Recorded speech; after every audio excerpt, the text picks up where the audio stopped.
어제 여야가 내년도 예산안을 법정 시한 내에 처리하기로 합의를 했습니다. 구두선에 그치는 당위적 합의가 아닙니다. 당위적 차원의 합의가 아닙니다.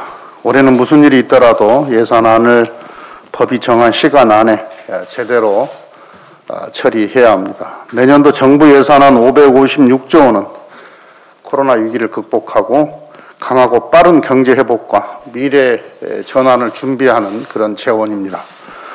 적시에 통과되고 집행되어야만 최대의 효과를 발휘할 수가 있습니다. 법을 만드는 국회가 당리당략을 이유로 법정 기한을 지키지 않는 낡은 관행을 이번만큼은 바꿔야 합니다. 내년 경제 반등을 위해서는 투자를 유인하고 활성화해야 합니다. K-방역의 성공으로 우리나라는 안정적 투자처로 전 세계의 주목을 받고 있습니다. 이제 정부의 재정 지출을 사회 안전망 구축과 함께 경기 진작을 촉진할 수 있는 혁신과 성장 정책의 재정 투자 비중을 강화할 때입니다. 경기 회복과 미래 전환을 위한 투자와 성장 정책의 중심에 한국판 뉴딜이 있습니다. 이 한국판 뉴딜 또한 전 세계가 주목하고 있습니다. 한국판 뉴딜은 대한민국 대전환의 국가 발전 프로젝트입니다. 한국판 뉴딜은 추격형 경제에서 선도형 경제로, 탄소 의존형 경제에서 저탄소 경제로, 불평등 사회에서 포용 사회로 전환을 통해 대한민국을 근본적으로 바꾸겠다는 우리 민주당과 문재인 정부의 강력한 국가 발전 전략입니다. 구체적으로 내년에 디지털 뉴딜, 그린 뉴딜, 사회 안전망 강화 등 한국판 뉴딜에 총 21조 3천억 원을 투자해서 일자리 36만 개를 창출할 것입니다. 한국판 뉴딜은 재정 투자와 제도 개선을 병행해서 대규모 민간 투자를 촉진함으로써 코로나 이후 혁신과 경제 성장의 선순환 구조를 만들어낼 것입니다. 이미 전 세계가 탄소 제로 사회를 향한 그린 뉴딜 경쟁을 시작했습니다.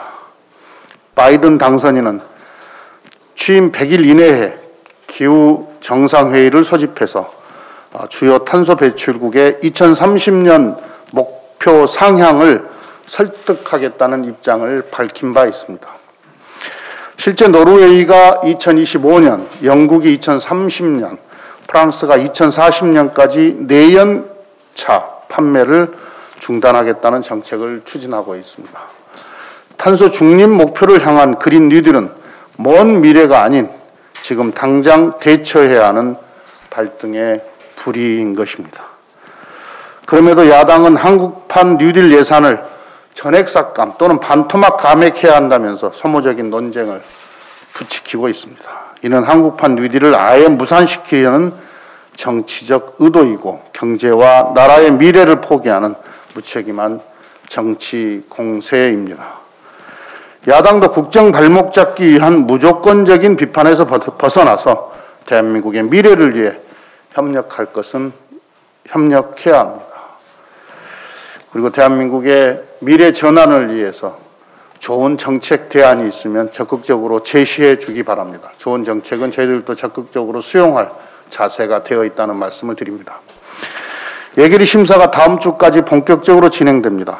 민주당은 내년도 예산안 처리에서 1분 1초도 늦추지 않고 법정 기일을 반드시 지킬 것입니다. 더 이상 무조건적인 삭감이나 묻지마식 반토막 감액 요구가 없기를 바랍니다. 민주당은 12월 2일 법정 시한을 준수하며 한국판 뉴딜과 민생경제 예산을 지켜내겠습니다. 한반도가 다시 주목받고 있습니다. 미국 바이든 신행정부의 등장으로 다자 외교가 조명받으면서 한반도를 둘러싼 외교 각축전도 치열하게 벌어지고 있습니다.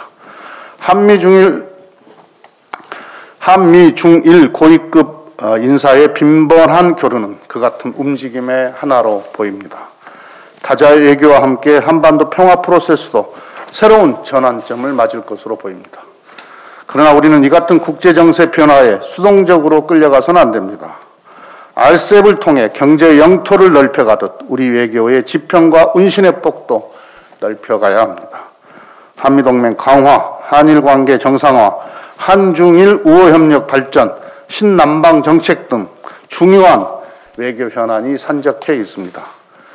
세계 경제 10위의 중견국가로서 대한민국의 중재자, 촉진자 외교를 강화해야 합니다. 대한민국은 과거의 외교 번방에서 벗어나 경제와 평화에서 제 목소리를 내는 중견국가로서의 외교적 위상을 강화하고 있습니다.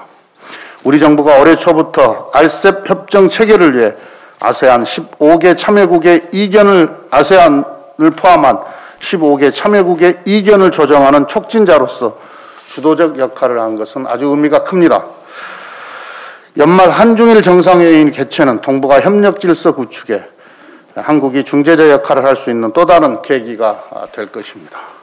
한반도 평화는 물론 동북아 협력 질서 구축에 중재자, 촉진자 역할을 강화할 수 있도록 정부의 능동적이며 다각적인 외교 노력도 당부합니다.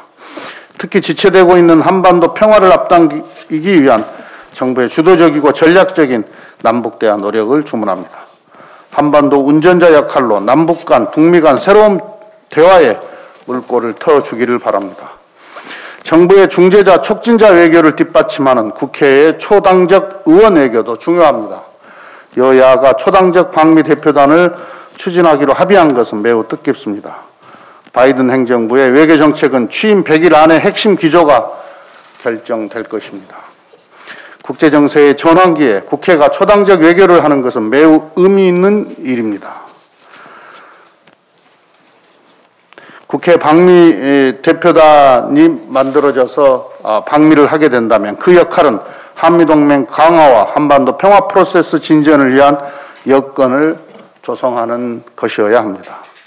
여야가 정부와 함께 외교 총력전에 나서서 한반도 평화에 기여하는 새로운 의원 외교 모델의 계기가 되기를 기대합니다. 이상입니다.